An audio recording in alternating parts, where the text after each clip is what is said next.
ఏదైతే వల్లభనేని వంశీని విచారణ నిమిత్తం పోలీసులు నిన్న కస్టడీలో తీసుకోవటం జరిగింది. కస్టడీలో తీసుకొని వల్లభనేని వంశీని అనేక ప్రశ్నలు అడిగినప్పటికీ వేటికి కూడా సమాధానం చెప్పలేదు.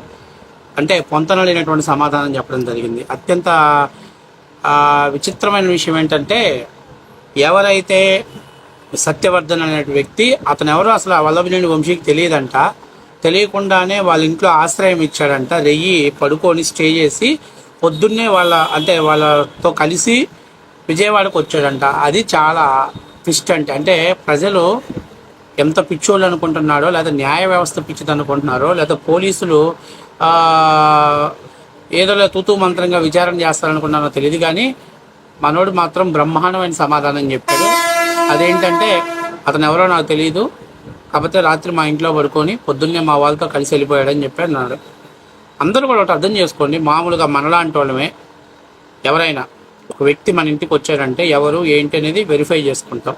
అలాంటిది ఒక రాజకీయ నాయకుడు ఇంటికి తన సహచరులతో కలిసి వచ్చినప్పుడు ఆ వ్యక్తి ఎవరో తెలియకుండా తన ఇంట్లో పెట్టుకొని రాత్రి అన్నం పెట్టి భోజనం పెట్టి పడుకోవడానికి షెల్టర్ ఇచ్చి పొద్దున్నే పంపించాను అని ఆయన చెప్తుంటే, అంటే అంత పిచ్చోళ్ళలా కానొస్తున్నారా?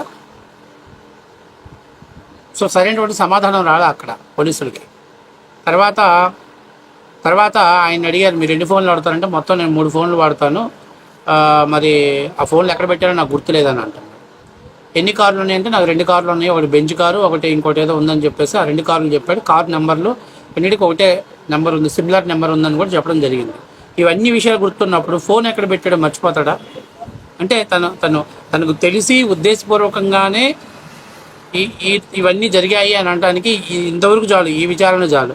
తర్వాత విజయవాడ తెలుగుదేశం పార్టీ కార్యాలయం, గన్నవరం తెలుగుదేశం పార్టీ కార్యాలయం మీద దాడిలో మీ పాత్ర లేదా అంటే, లేదు పట్టాభి వచ్చాడు, పట్టాభి రెచ్చగొడితే మా వాళ్ళు వెళ్ళి ఆఫీస్ మీద దాడి చేశాడని చెప్పాడు. అంటే పట్టాభి వచ్చి రెచ్చగొడితే వీళ్ళు వెళ్ళి ఆఫీస్ మీద దాడి చేశారు అని అంటున్నాడంటే, ఇక్కడ చిన్న విషయం గుర్తుపెట్టుకోవాలి. అసలు ఎమ్మెల్యే ప్రమేయం లేకుండా ఎమ్మెల్యే అనుచరులు వెళ్ళి ఆఫీస్ మీద దాడి చేస్తే అది జరిగే పనేనా? కాబట్టి ఎమ్మెల్యేగా తనుండి ఏదైనా చేయగలుగుతాంలే, చూద్దాంలే అని అనుకున్నాడు కాబట్టి, ఆయన ప్రోత్సహించాడు కాబట్టి వీళ్ళ దాడికి వెళ్ళటం జరిగింది. ఎందుకంటే ఇప్పుడు ఎమ్మెల్యే గారు ప్రోత్సహించకపోతే ఒక 4-5 పోతే అక్కడ 100-150 మంది ఉంటారు, పుక్కురేక కొట్టేస్తారు. కాబట్టి ఎమ్మెల్యే గారు చెప్పారు కాబట్టి వీళ్ళు కూడా పెద్ద సంఖ్యలో కార్యాలయం మీదకి వెళ్ళి దాడి చేయడం జరిగింది. సత్యవర్ధన్ ఎప్పుడైనా చూసారంటే, నేను ఇంతవరకు చూడలేదు, ఫస్ట్ టైం ఇప్పుడే. అసలు అతను ఎవరో కూడా అతనే సత్యవర్ధన్ అని నాకు ఇప్పుడుదా తెలియదని చెప్తున్నాడు. ఇది ట్విస్ట్ అక్కడ. సో మామూలుగా పోలీసులకి ఏంటంటే, నిన్న కస్టడీలోకి ఇవ్వటం జరిగింది. మంగళవారం 11 గంటలకి వాళ్ళ ముగ్గురికి, వల్లభనేని వంశీ ప్లస్ ఆయన అనుచరులు ఇద్దరికి కూడా మొత్తానికి వైద్య పరీక్షలు చేసి అనంతరం విచారణలో తీసుకొని దాదాపుగా సుదీర్ఘంగా 2 గంటల పైన విచారణ చేస్తే అందులో పొంతన లేని సమాధానాలు చెప్పడం జరిగింది. సో ఈ సమయంలో వల్లభనేని వంశీ మీద మరి నిజాలు రాబట్టడానికి కొట్టారా లేదా నాకు తెలియదు, కానీ 3rd డిగ్రీ ప్రయోగించారో లేదో తెలియదు, కానీ మొత్తం మీద వెళ్ళేటప్పుడు ఒక రకంగా ఉన్నాడు, వచ్చేటప్పుడు మాత్రం కుంటుతూ బయటకు వచ్చాడు అని చెప్పేసి చాలామంది పెద్ద ఎత్తున సోషల్ మీడియాలో అలాగే కొన్ని వీడియోస్ని చూపిస్తున్నారు. దీన్ని బట్టి విచారణకు పూర్తి స్థాయిలో సహకరించలేదు కాబట్టి పోలీసులు నిజాలు రాబట్టాలి, తమదైన స్టైల్లో ఏమైనా 3rd డిగ్రీ ప్రయోగించారో నాకు తెలియదు, కానీ మొత్తం మీద బయటకు వచ్చేటప్పుడు మాత్రం కొంచెం అనీజీగా, ఏదో దెబ్బలు తగిలితే ఎలా బయటకు వస్తారో ఆ విధంగా అయితే బయటకు వచ్చాడు.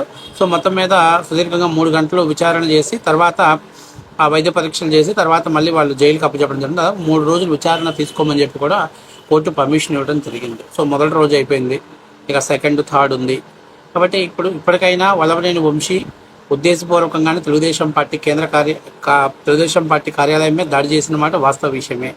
రెండవది, ఈ సంస్కృతికి తెరలేపింది వైసీపీ వాళ్ళు. పార్టీ కార్యాలయాల మీద దాడి చేయడం ఏందా? ప్రతిపక్ష పార్టీ కార్యాలయాల మీద సిగ్గుండొద్దా కనీసం?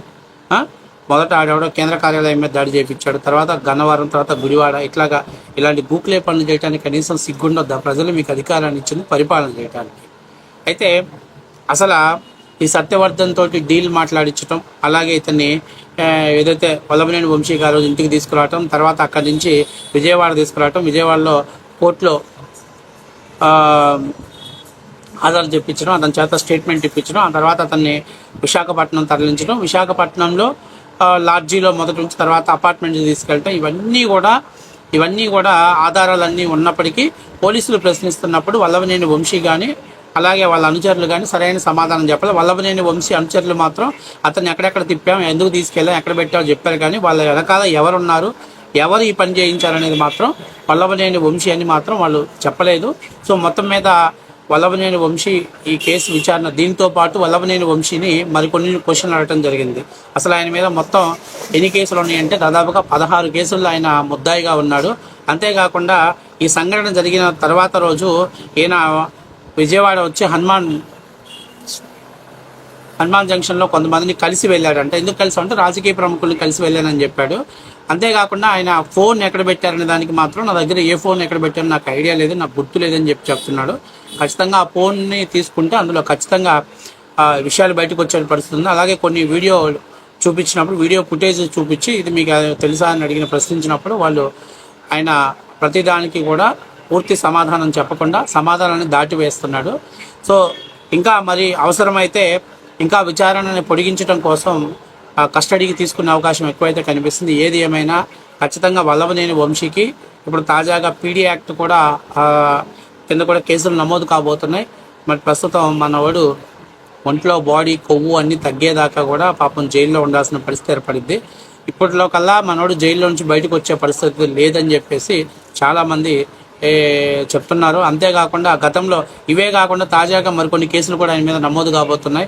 గతంలో అధికారం ఉండి విచ్చలవిడిగా విశృంఖలంగా గన్నవరం నియోజకవర్గంలో చేసిన రౌడీజం అయితేమి, దౌర్జన్యాలు అయితేమి, దోపిడీలు అయితేమి, అవే కాకుండా పోలీసుల్ని అడ్డం పెట్టుకొని ప్రత్యర్థి పార్టీల మీద దాడులు చేయటం అయితేమి, భూ కబ్జాలు చేయటం అయితేమి, ఇవన్నిటి మీద కూడా పూర్తి స్థాయిలో విచారణ జరగబోతుంది. ఇవి కూడా జరిగితే మరికొన్ని కేసులు వల్లభనేని వంశీ మీద నమోదయ్యే అవకాశం అయితే ఎక్కువగా ఉంది. ప్రస్తుతానికి 16 కేసులు వల్లభనేని వంశీ మీద నమోదయ్యాయి.